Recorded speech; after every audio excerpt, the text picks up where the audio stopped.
So head po ako ng drug testing laboratory ng St. Luke's Medical Center, Global City.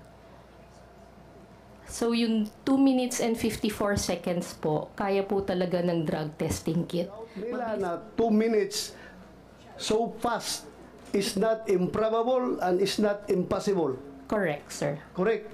Yes, sir. Sa resulta, may lalabas po dapat siya talaga na line as negative. Negative. Yes. Negative. Yes po. Alright. Ito nga mga kababayan, bago natin ituloy ang video na ito, kung bago ka lang sa aking YouTube channel baka pwede makahingi ng like at subscribe at click mo na rin ang notification bell para updated ka sa aking nilalabas na bagong video. Salamat po. When you say heresy, wala siyang personal knowledge. So let us define now what is personal knowledge. Personal knowledge is talagang siya ang nakakaalam. Siya ang nakakaalam, di ba? So, right here, right now, I presume, hindi ako abogado ha, hindi ako abogado, ordinaryong pulis lang po ako. Pero ito ang interpretation ko. Jonathan Morales has no personal knowledge as far as the action of Paquito Ochoa of stopping the said supposed to be surveillance and casing operation to validate that information. But he has a personal knowledge as far as that information is concerned. So, when we talk of personal knowledge, alam niya yung impormasyon. So, personal knowledge pa rin yan because nakausap niya si Gadapan na sabi niya, pinahinto itong operation natin, disapprove ko dahil ayaw ni Executive Secretary Ochoa. So, may personal knowledge si Morales of that information. Pero wala siyang personal knowledge as far as that incident is concerned. Na pagbigay ng order ni Ochoa na i-basura yung operation. So, yun lang sa akin. Hearsay, pero pag sabi natin personal knowledge, may personal knowledge siya as far as that information is concerned. Kaya nga, tinatawag natin ngayon, pinapatawag natin ngayon, at na-intriga lang ako, Your Honor, kasi pangalawang imbitasyon na natin ito, ngayon may COVID siya. So, pangatlong imbitasyon natin dito ay subpoena na. I don't think the Senate will question my actions as far as this hearing is concerned because kailangan ma-maintain natin yung credibility ng Senado na kapag tayo ini-snub ng ating mga resource person na very sensitive information na dapat makuha natin galing sa kanya, ay hahayaan na lang natin siya off the hook. So, that's the opinion of the chairman of this committee. Thank you, Mr. Chair. Yes, thank Mr. you. Chair, don't get me wrong. I am in full support of the decision of the committee chair, and I will continue to support the decision of the chairman of this particular committee, Mr. President. Thank you, Your Honor. I know you're very supportive. Mr. Chair, can I give my opening statement, if I may? Yes, you may deliver your opening statement. Thank you. Mr. Chair. Sa pagpapatuloy po ng pagdinig ng committee to, nais ko lamang pong bigyan linaw ang ilang mahalagang bagay para sa ating publiko. Ang pagsiwalat ng mga di umano'y dokumento mula sa Philippine Drug Enforcement Agency, kung mapapatunayan na wala itong kabasehan o katotohanan at pawag gawa-gawa lamang, ay sumasaklaw sa privacy concerns, due process at reliability of information. Ang pagbanggit ng mga pangalan ng mga individual na di umano'y sangkot sa paggamit ng ilegal na droga ay maaaring maglagay sa panganib ang kanilang buhay at maituring na paglabag sa kanilang pribadong buhay. Ito rin ay usapin na may kinalaman sa tinatawag natin due process at presumption of innocence, lalo na kung hindi ka mapapatunayan na sangkot sila sa anumang krimen sa ilalim ng tamang proseso ng batas. Maaring biktima rin sila ng maling interpretasyon o maling pag-uugnay sa usapin ng illegal drugs. Maaari rin na magdulot ito ng political repercussions at magamit na instrumento sa pamumulitika. I am here to extend my full support as one of the vice chair of this committee to to the esteemed chairperson conducting these committee hearings. It is our collective responsibility to unearth the truth behind the purported PIDEA leaks and utilize it to shape effective legislation. My colleague and I are committed to achieving this objective through a diligent and impartial approach. Ang paksa ng pagdinig ay hindi umano'y PIDEA leaks. Pero sinabi ng mga opisyal ng PIDEA na walang ganitong pangyayari. Sinasabi ni Morales, meron daw. Nasaan po ang ebidensya? Isa sa mga natutunan ko sa pag-aaral ng batas ay ang legal maxim that he who alleges has the burden to prove this. Maliban sa mga statement ni Morales, ano pang ebidensya ay pinakita niya? Wala po. Mr. Chair, dinidinig natin ang testimonya ng isang witness na naharap sa mga criminal complaints sa isang lokal na hukuman at kabilang dito ang paglabag sa Article 180 ng Revised Penal Code, ang batas na nagtatakda ng parusa para sa mga tao nagbibigay ng peke o maling testimonya laban sa isang akusado at kasalukuyan itong nakapending sa MTC San Fernando, Pampanga. Bilang mga senador, meron tayong malalim na responsibilidad na atiyakin ang katotohanan sa mga pahayag ng mga individual na tumatayong testigo o resource persons natin. Ito ay hindi lamang tungkulin natin bilang mga mambabatas, kundi isang moral na obligasyon. Walang puwang sa ating mga pagdinig ang mga nagpapakalat ng kasinungalingan o gumagawa ng perjurious statements, lalo na't nanumpa sila sa nagsasabi na pawang katotohanan lamang. Sa bawat pagdinig ay sinasagawa natin, layunin natin hindi lamang ang paghahanap ng katotohanan, kundi maging ang pagbibigay ng hustisya at pagtataguyod ng kapakanan ng ating mga kababayan. Sa mga bumabatikos sa akin na wala raw ako moral ascendancy para lumahok sa pagdinig na ito dahil ako raw ay convicted ng hukuman.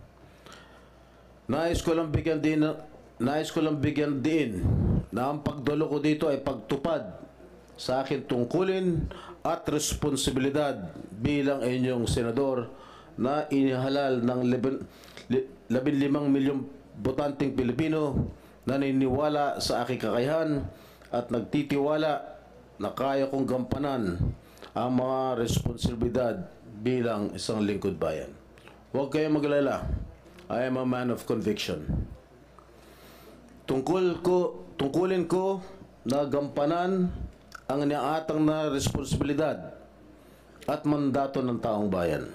Hindi ako titigil sa pagtupad ng aking tungkulin kahit pa may iilan dyan na inaatake ako ng personal. Ang ating paglahok sa mga pagdinig ay hindi lamang isang karapatan, kundi isang tungkulin ang ating sinumpaan. At kasama sa ating sinumpaan bilang mambabatas ay pagpapanatili ng integridad at tiwala ng ating mga kababayan sa ating institusyon. Hindi ito tungkol sa personal na interes, kundi tungkol sa paglilingkod sa bayan at pagpapalakas sa mga institusyon ng ating demokrasya. It is crucial that our legislative processes uphold the principles of truth, integrity, and fairness. Allowing the dissemination of false information and fabricated narratives not only undermines the credibility of our institutions but also jeopardizes the pursuit of genuine justice and accountability. And we must prioritize evidence-based discourse and avoid providing a platform for those who manipulate the truth for personal gain or hidden agenda. By carefully distinguishing between fact and fiction and maintaining a commitment to truthfulness, we can ensure that our legislative hearings serve the best interests of the Filipino people. And I call upon the Senate Public Order Committee to uphold its duty to the Filipino people by exercising due diligence in verifying the veracity of information presented before it and by refraining from legitimizing falsehoods and fabricated stories. Mr. Chair, before I continue, I have a witness, a surprise witness, who can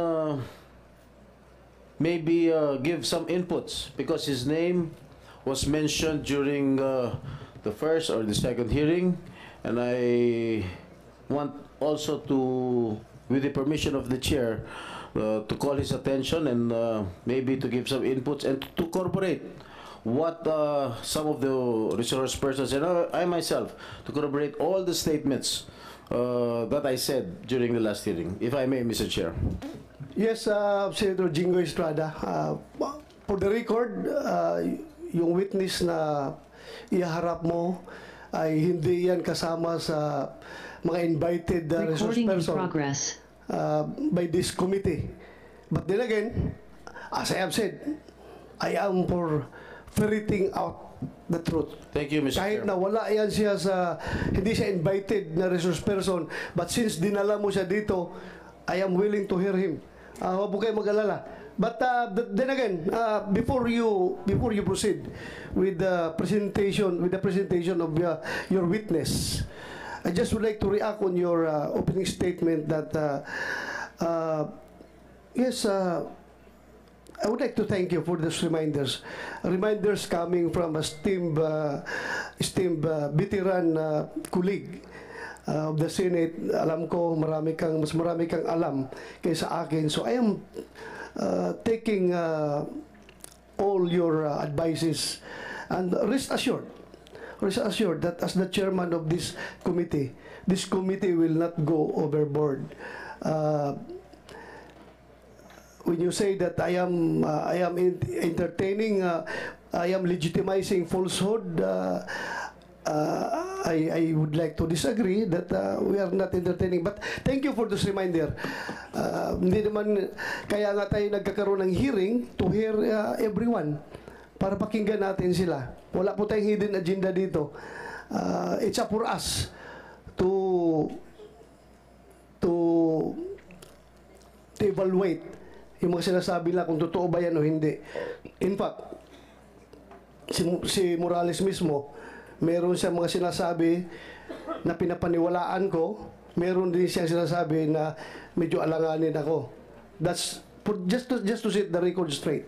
And the rest assured, I will do my best as the chairman of this committee na hindi magamit itong committee na ito for any hidden agenda or any political or personal agenda ng ibang tao. Itataya ko ang buhay ko dito sa hearing na ito as far as objectivity and neutrality is concerned. That's all. You may proceed. Thank you, Mr. Chair. Mr. Chairman. Senator Tolentino is seeking the floor, if you may allow. Go ahead, Senator Tolentino. Even without inquiring as to the nature of the testimony that would be given by the surprise witness, may we know, Mr. Chairman, kung nakapanumpa na ba yung surprise witness? O wala pa dito? Wala pa. Surprise nga. Surprise nga. So, therefore, you are not objecting, huh? You are not objecting to the presentation of this witness? We rely on the ruling of the chair. Well, I rule in the spirit of transparency and fairness. Kahit na hindi ko siya invited, since siya ay invited ng ating colleague din, pakinggan natin. I'm willing to hear. I rely on your ruling. I'm not so sure about the sentiments of Senator Escudero here. You want to share your sentiment? By the way, I would like to acknowledge the presence of Senator Escudero and Senator Bongo. Thank you very much, Your Honors. Mukhang dumadami na akong kasama dito. Lumalakas na yung loob ko. Andyan na kayo. Marami na akong reinforcement. Thank you. Please. Probably conditionally, Mr. Chairman, because I want to be surprised too. I don't know the nature of the testimony to be given by the witness of Senator Jinggoy. But I'm willing to go along with the chairman's ruling to allow this witness for the meantime. Well, thank you. As I have said, no holds barred ako dito. Kahit sino. Pakinggan ko. That's why we have a hearing. Para pakinggan natin. Senator Jinggoy. Before you continue, you want to say your... Okay. So please, Senator Mark, may opening statement ka? Okay. Go ahead, Senator Jinggoy.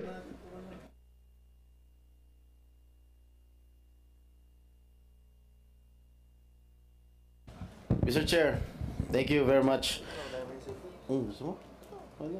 Pwede natin unahin yung St. Luke's, baka habang hinihintay natin yung ating witness. Yes, unahin natin yung St. What Luke's. about St. Luke's? Anong tanong natin dito? Ha? Tungkol dun sa Drug time, test na? Yung 2 minutes na drug test. Yes.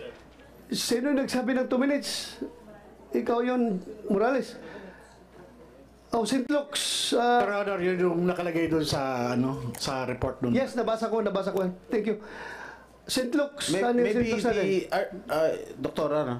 Yes, sir. You were the one who signed this? Yes, sir. Can Digital. you just explain before the committee ano raw yung kino-complain lang yung 2 minutes lapse or 2 whatever? minutes and 54 seconds. Yeah, before you answer the question, please introduce yourself para malaman namin yung qualifications mo, ma'am. Good Please go ahead. morning po. I am Dr. Maria Cecilia Lim. I am the laboratory head of the drug testing. Before that, Doctor, I'm sorry to interrupt, Mr. Chair. Can we have our surprise witness be seated here? And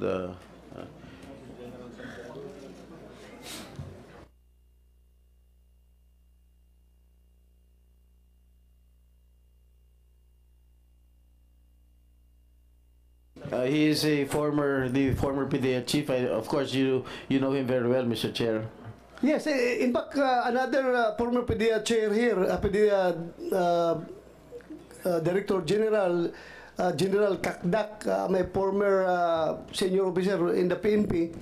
Kahit na may sakit siya, pumunta siya dito. Inoperahan siya sa likod, pumunta siya dito. So, thank you, sir, for coming over. Thank you. You did not let me down. Thank you, sir, for the invitation. And also, my upperclassman, the former officer of the PNP, General Pilisardo Serapio. Sir, thank you. Again, you didn't let your underclassman down. Thank you for coming over. Salamat, sir. Chairman, point Yes. of order, Mr. Chairman. Ha? Point of order. Yes, go ahead. Where do we start? With the surprise or... St. Luke's muna. St. Luke's muna. Please continue, ma'am. At saka yung... sige. Go ahead. Continue. St. Luke's. So, head po ako ng drug testing laboratory ng St. Luke's Medical Center, Global City. So, yung 2 minutes and 54 seconds po, kaya po talaga ng drug testing kit. Mabilis pong lumabas yung resulta. Yung mga sinasabi po nilang 5 minutes, yun po yung maximum time na i-allow namin na lumabas yung line ng drug test. Pag lumabas po yung linya, hindi na humawawala yun, negative na kayo. Pero yung naghihintay kayo na mag-a-appear yung linya, hanggang 5 minutes po yung maximum. So we can get, 40 to 50 seconds, may resulta na po. 40 to 50 seconds, may resulta na.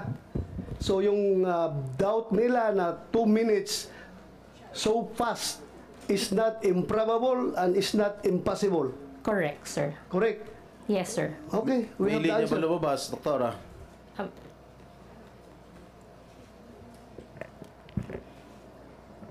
Good morning Please po. identify yourself. I'm Jereza Reyes, the drug analyst from St. Luke's Medical Center, Global City. So, as the analyst po, yes, may lumabas po na line. So, sa drug test kit po natin, meron dun yung control line at saka yung line for the drug analyte. So, dun po sa resulta, may lalabas po dapat siya talaga na line as negative. Negative. Yes. Negative. Yes po. Alright. Will that satisfy everything? Mr. Chairman. Yes, Mr. Chairman. go ahead, Senator Escudero. Permission of Senator Jinggoy. On this point, Dr. Fernandez, and to Ms. Reyes, yung 2 minutes and 54, 57? 54. Ito yung oras na lumipas mula nung inilagay yung sample dun sa makina hanggang lumabas yung resulta. Tama po ba? Sir, hindi po makina. Ito po ay drug test kit na para pong pregnancy test kit or So, parang para yung ginaganon-ganon? COVID. Hindi naman po.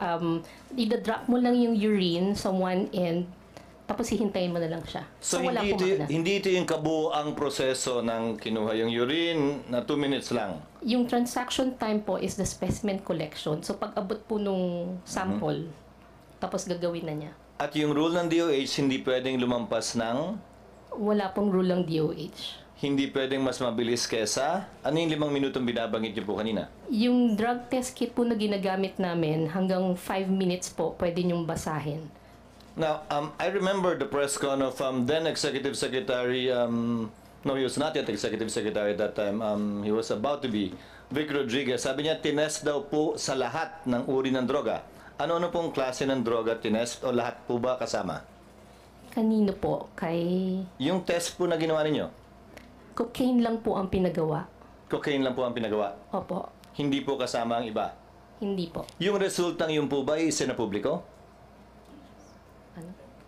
Ano daw? I saw it on GMA, read it on in the papers. The results of the drug test. Is what? If I may Nanggaling answer, po sa amin? if I may answer, Senator Cheese, this was widely publicized in 2021, if I may recall, if my memory serves me right. So it was publicized, ma'am. It didn't come from St. Luke's. It We do came not from know. the person tested. So, Personally. Mr. Senator Chis, yung drug test na ito na pinag-usapan na ito, yung sinabi ni Executive Secretary Rodriguez, this pertains to the drug test that you made on the former Senator Bongbong Marcos?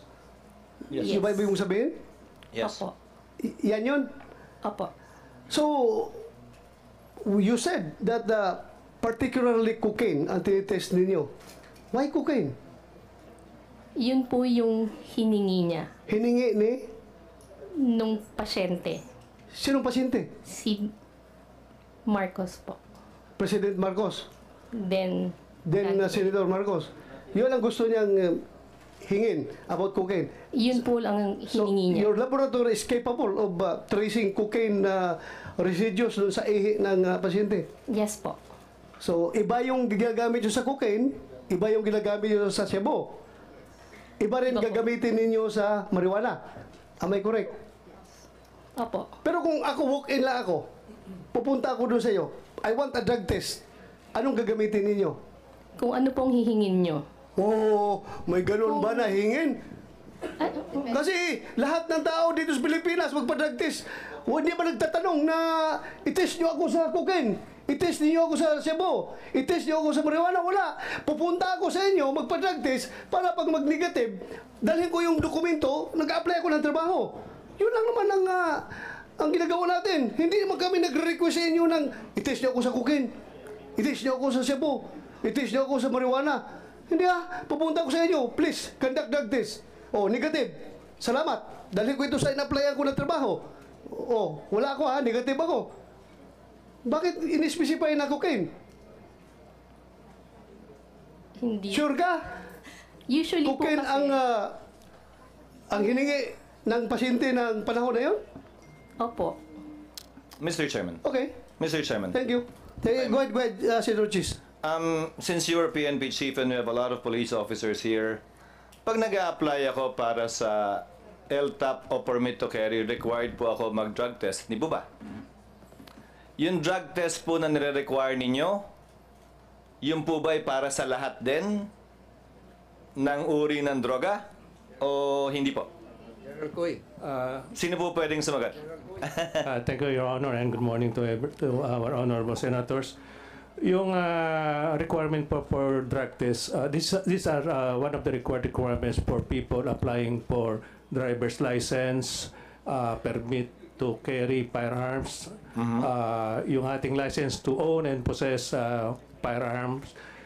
Meron din pong required random testing for secondary and collegiate level student. Random testing Ang tinatanong ko po yung nag-a-apply para sa permit to carry firearms. Yes, kailangan po yun. Kailangan po na Lahat po ba ng droga tinetest? shabu and marijuana po ang ang Edi pag nagko-cocaine ako, apply ako ng lisensya, pwede. maring makalusot po kasi po yun po yung yun po yung To emphasize to the chairman's point, See that? So, for license to carry firearm outside of residence, ang tinetest lang po ng PNP ay shabu at marijuana? Yan po yung predominant. Yes or no, sir? Meaning, apparently there are different tests. Yes or no, sir? Recording in yes, Your progress. Honor. Number 2, drug test for driver's license. Ano lang po yung tinetest? Ganun din po. Your shabu Honor, lang. shabu and marijuana, for marijuana. And marijuana. So yan po yung nire-require ng gobyerno sa mga pagkakataong nire-require ang drug test? Yan, kasi po iba-iba pong reagent na ginagamit dyan eh. At itong shabu and marijuana being the predominant drugs na ginagamit natin, yan po yung marami na tayong reagents. Sir, saan po nakasulat yan? Na shabu and marijuana lang ang test natin? Wala naman po, pero yan po yung practice na ginagamit natin. No, on the part of PIDEA and especially on the part of the Dangerous Drugs Board, you are the part, especially the DDB, which is policy making. I think this fell into the cracks. Sino nagde-determine yung bumibili ng testing kits? Where is the policy coming from? Bakit sino nag-decide at nagsabing marijuana lamang at shabu? Meron pong dalawang test na ginagawa eh, yung screening and yung confirmatory. Pag nag-positive po yung sa first screening, ito po yung isa subject for confirmatory at Sir, dito po malalaman. Sir, I agree, sir, but my question is, where is it written na pag drug test required by government, whether for driver's license or for permit to carry firearm outside of residence, you only test for these two prohibited drugs? San po nakasulat yon? Sino nagbaba ng polisiyang yon? Sino nagdesisyon po nun? O nagkataon lang? Nakasanayan lang? Wala pong ganong policy. Yan lang po yung ginagawa. Siguro po dahil sa additional expenses kung gagamit pa ng reagent. Pero yun nga po, doon sa secondary testing po, doon sa confirmatory testing, dito po malalaman kung anong drugs yung na-detect doon sa initial screening. Perhaps there is another gap the good chairman and the committee can look into, Mr. Chairman. Why is it that it's only only the tests for shabu and marijuana is being used? Because clearly shabu and marijuana would be called the poor man's addictive drug, while cocaine would be the richer man's addictive drug. So kahit pala sa testing, pinapaboran yung mayaman kumpara sa mahirap. Di ba dapat kung nagtitest tayo, gaya ng sinabi ni Senator Bato, lahat na.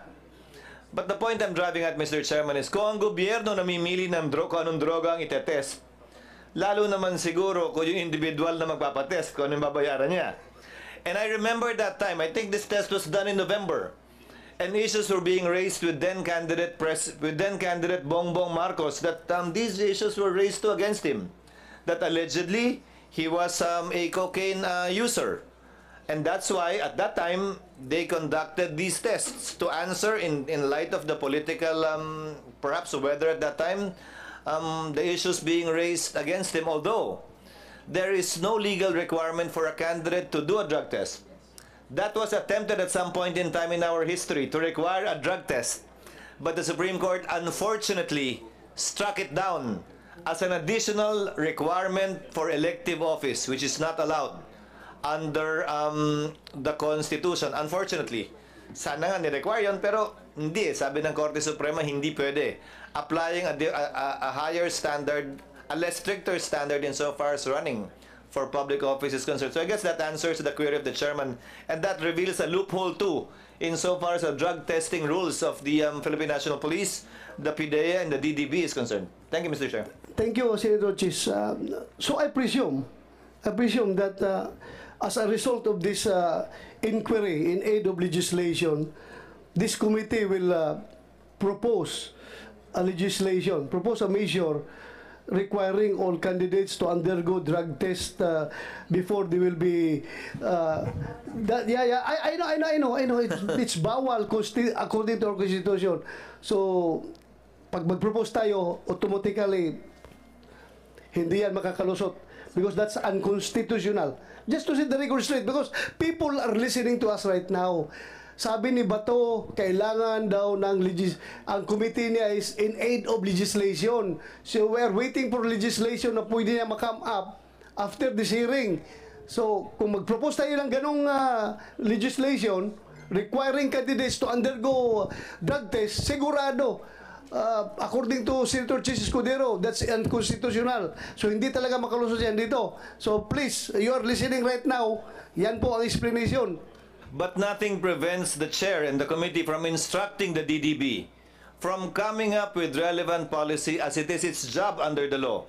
Yes. Insofar as the type of tests to be conducted whenever drug testing is required, as the case may be for the issuance of a driver's license or for the issuance of a permit to carry a firearm outside of residence or any other circumstance the Thank you. executive branch may necessitate.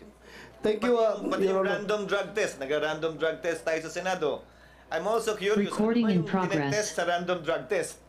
Baka naman pili lang din. So again, I urge the DDB, come up with policy guidelines with respect to these things. Required and random drug test. Alam mo mga yung- droga itetest natin? Alam mo yung random drug test, Mr. Chair, Senator Chis Escudero, lalo na sa PNP, nung panahon na bata pa kami, ang random drug test, mahal yan kasi. Nung panahon, magastos talaga yan. Magpa-drug test ka ng maraming tao. Ang ginagawa ng mga commander namin, pinipili lang yun. Random ko no ha. Pero pinipili yung mga mukhang adik na pulis. Ikaw. Mag-drug test ka. Totoo ha, totoo ba? Just to, para hindi masayang ang resources ng gobyerno, talaga pinipili yung mga nabalitaan na gumagamit ng droga na pulis. Ikaw, drug test ka. Random ito ha. Random, oh. Purposive sampling pala yun. Hindi pala random sampling. Purposive sampling. Ikaw kasi alam ko gumagamit ka. But going back to St. Luke's, in fairness to St. Luke's, it's very clear here sa drug test report na ginawa nila to Marcos Ferdinand Jr. Romualdez. Nakalagay dito ang pangalan. The result is drug metabolite is cocaine. So it's correct na cocaine talaga. So cocaine yung pinapatest niya. Yes po. Siya Yes mismo po. ang volunteer na cocaine ang ipapatest. So result negative. Further questions? Bakit 2 minutes? Sabi niyo possible. Kayang-kaya 2 minutes. Yes po. Okay. So that's it. Thank you for your cooperation. Maraming salamat. Hindi ito imposible ha.